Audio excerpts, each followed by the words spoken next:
to go side by side against each other to get a win here in the Super Bowl of motorsports. First up, Freddie Schaefer, the Pontoon Beach, Illinois-based Barefoot Chevrolet. He'll take on his arch rival and longtime nemesis, the Bigfoot Ford, out of St. Louis, Missouri. It's another former world champion, Andy Brass, behind the wheel. These two guys know each other well, and this ought to be a dandy to start the competition at Tampa Stadium. They look for a green light, and it's showtime. Bigfoot's got the edge as they go to the turn. A smooth turn. Barefoot's in trouble. He almost went over on his roof, and Bigfoot will get the win. Andy Brass with a convincing win over the Barefoot Chevrolet. Watch the replay. Brass had him covered. A good start. He actually gets off the cars with a slight lead and then makes a beautiful turn while Barefoot almost flipped. You can see right there, Schaefer had to hit the brakes to bring the back end down, and that was all Andy Brass needed. Yeah, it was. We kind of looked the track over a little earlier. Fred switched lanes on us. We went out and took a look at the lanes kind of to figure out what we had to do and run according. I think we laid down a pretty good run. Fred had some troubles there on the cars, and I'm thinking tonight it's going to be a lot of who can get down there and land on the cars at the end and see which lane doesn't end up and develop a big hole and start pitching the trucks one way or the other. Bigfoot wins, and it's more than just a loss for Barefoot. Damage to Fred Schaefer's Chevrolet. Ladder bar bracket broke and let the shocks get into the frame, tore the shocks up. You know what it caused it?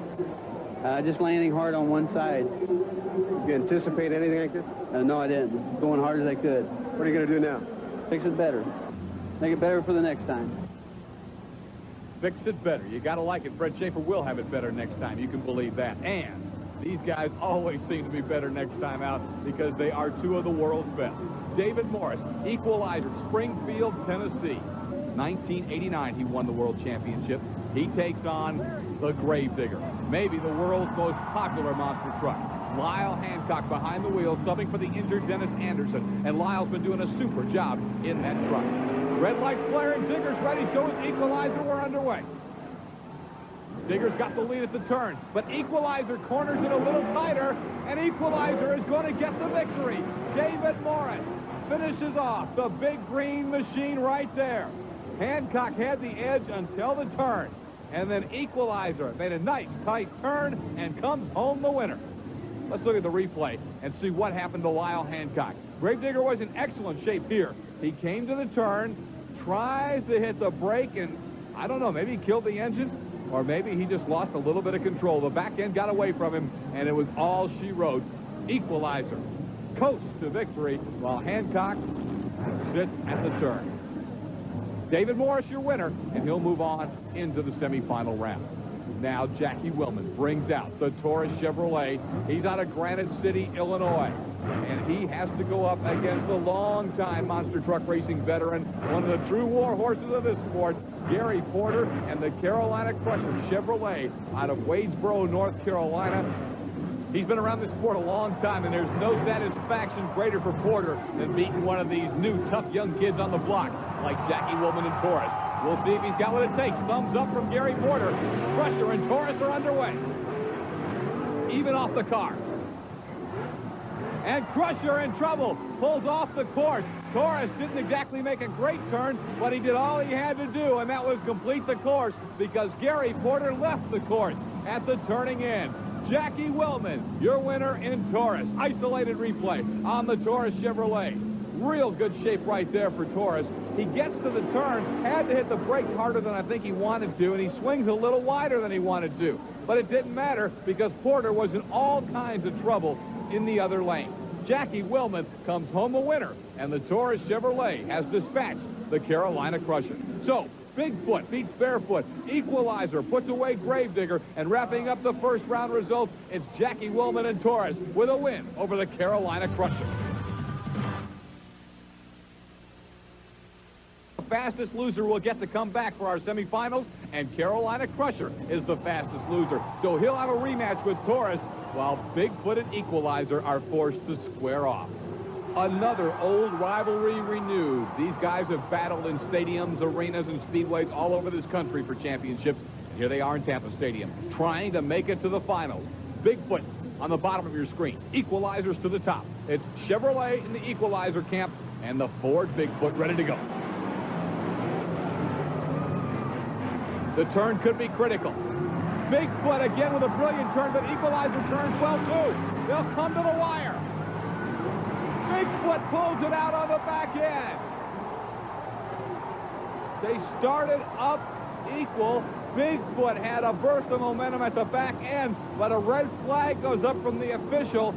Bigfoot is disqualified for hitting the pole at the turn end. Let's watch it on the isolated replay. Andy Brass is just going to be devastated with this call. Let's get a look at it right here because it was clear. You hit the pole and you're DQ'd. He turns in good shape. Now it's going to be a shootout. And indeed, you could see the pole wobble. Andy Brass and Bigfoot disqualified for making contact with the turning pole. A terrible break for Brass, and David Morris in the equalizer gets a win and a berth in the final. Let's go isolated now with the Springfield, Tennessee driver. The equalizer Chevrolet, David Morris. Coming into the turn, he's in pretty good shape, and actually he got around the turn, you'll see, with the lead. Coming back up, look at the right rear tire on equalizer. The rest of his tires are white. That one's yellow. Clearly, he must have borrowed one from the Carolina Crusher, and it's going to get him into the final. David Morris in the equalizer with a big break right there. You can see here, all the wheels on the Carolina Crusher are yellow. He's the only truck here with yellow wheels, so clearly Morris borrowed a yellow wheel from the Carolina Crusher camp. Torres beat Carolina Crusher in the first round, but Gary Porter, as you can see the sign on the back, have you driven over a Ford lately? He's got his Chevrolet back in because of the fast loser rule here at Tampa Stadium. They're ready to go. Torres and Carolina Crusher again. A lot of bounce from the Crusher into the turn. Torres is in trouble. Jackie Willman locks it up. Did not make the turn. How about this turn of events? Gary Porter's Carolina Crusher will go to the final. He exacts a measure of revenge from Jackie Willman and Torres. Isolated on Carolina Crusher. You know, sometimes in monster truck racing, you don't have to be the fastest machine around. You just have to survive, and you have to stay on track, inbound, and out of trouble. Both David Morris and Gary Porter have showed us just that in the semifinal round. The Carolina Crusher gets an upset win over Jackie Willman and Torres. Here's Jackie Willman. Totally driver's error. Got two switches on the floor that steer the rear wheels, and I hit the wrong one and turned the wrong way, and just a driver error. No recovery. No recovery. I tried, but ain't enough time. Going to try and make some sort of modification so that doesn't happen in the future? It's just, there's some things that could be done there, but it's just mainly my fault. Getting too excited and just overdid it. Well, the youthful enthusiasm cost him here because he'll not make it to the finals at Tampa Stadium. There, the wrong switch was hit. He loses. Equalizer and Carolina Crusher are going to the championship today on Super Trax. Two of the world's greatest monster trucks are set to go in a battle for one spot. The championship trophy here at the Super Bowl of Motorsports in Tampa. And you see it right there. The Equalizer and Carolina Crusher. They will now go for the championship. And a great irony has developed among these two longtime rivals. There's nothing unique about Equalizer and Carolina Crusher meeting for a championship. They've done it before. But tonight, Equalizer has had to borrow a tire from Crusher just to get here. I had to borrow a spare tire from someone else because on the previous run, I sliced a rear tire pretty bad, and I tried to plug it, but it still wouldn't hold air, so I had to borrow one. This one going to make it? I hope so. I hope I don't split it, too. It's not mine. The man whose it is Gary Porter in the Carolina Crusher. The man he'll try to beat right there. You get a good look at the Equalizer and that powerful truck out of Springfield, Tennessee. Well, here's Gary Porter, and he's got 4 yellow wheels on, so you know all those came together as a match set. Gary Porter out of Wadesboro, North Carolina in the Carolina Crusher. Now, over the years, these two guys have met a ton of times, and as a general rule, Equalizer and David Morris have had the upper hand. An Equalizer has jumped at the start.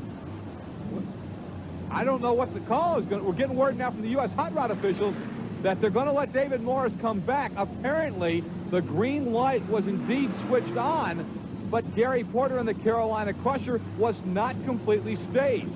So the error apparently was made by the U.S. Hot Rod official at the start line, and they'll not penalize David Morris for a false start because, indeed, you can see right there, the green light is on and blazing. So David Morris will not be penalized. They'll take it back to red and start him again. Wow. I thought Morris had jumped the gun at first, and a false start in the finals would be absolutely crucial. It'd be an automatic disqualification. Porter, you can see, is still not staged. The Carolina Crusher is trying to get rolled up to the start line. All right, now he stopped. He appears to be ready. Let's go over, and as soon as David Morris gets to the starting line, we should be ready to go, but Porter is still not up to the start line. Gary Porter is trying to make David Morris stage first. A little mind game from the veteran out of Waynesboro, North Carolina. Now everybody's ready. I think we're finally going to get a race, folks. It's championship time at Tampa. Equalizer with a slight edge as they make the turn. David Morris in control and will win it. The victory to the Equalizer Chevrolet and David Morris out of Springfield, Tennessee. And how ironic that he gets the win with that bright yellow wheel on the back right side. A bright yellow wheel he borrowed from his vanquished competitor, Gary Porter, and the Carolina Crusher. I wonder if Gary had it to do over if he'd lend him that wheel again. Here's the replay. Up and over for David Morris and the Equalizer. Nice straight shot. Gary Cook builds this truck out of Springfield, Tennessee, and he does a masterful job of building a truck that will respond quickly. And you can see right here, it's a brilliant turn by the youngster David Morris as he then launches again. Lots of momentum. Porter had to swing wide in the Carolina Crusher, and that was all Equalizer needed. One more time up and over the cars, and David Morris will head to victory lane as the winner in the Super Bowl of Motorsports from Tampa Stadium here on Super Trax. Let's take one more look at the championship run. David Morris and the Equalizer on the top of the screen and the Crusher to the bottom of the screen. As they come to the turn, note that they're about even. No question about it. The difference in this race, the turn. You can see how tight Equalizer makes the turn. How wide, a looping turn for Gary Porter and the Carolina Crusher. And that basically took him out of contention. And Crusher knows at this point he is beat. Equalizer able to get over the cars in great shape. And David Morris comes home the winner. That's right. I would have liked to have won, but, sportsmanship, the #1 game out here. While I was trying to help each other, and he would have done the same for me. What went wrong for you? Well, really nothing went right tonight. Start off in qualifying. We tore up some parts. Then the first round, something happened to my rear steering, or I didn't turn it, one of the two, and then I come back as a fast loser. The cars messed up, and I was able to make it to the finals, and in that final run there, I didn't make the turn like I should have, and it just wasn't my day, but we'll be back. So did your spare tire help Dave win this one? Yeah, he busted a tire in the first round, and I had a spare with the tire and wheel out there in the trailer, and I let him borrow it, and ended up in the finals with me. So part of you won. That's right. But not the right part. That went to David Morris, who brought his truck home first, and the spoils of victory go to the Equalizer. Yeah, I've been struggling here all night just trying to stay in the races. First of all, I had that tire that I cut up, and then I lost a Bigfoot, but luckily he hit a barrier, so I got to come back. And if it wasn't for the Carolina Crusher, even though I had to race him in the finals and win, but he let me borrow a spare tire from him to take the win. So I guess he won't let me borrow any more tires. He probably will, though. That's the way they are. Good friends, but great rivals. And Porter wants to beat him at his best. He'll take another shot at him on another day. In U.S. Hot Rod, fairly tame, and the master of disaster with Doug Spanier moving behind the wheel will take on Bigfoot. First matchup is now set. Closest to you, it's Rob Moore.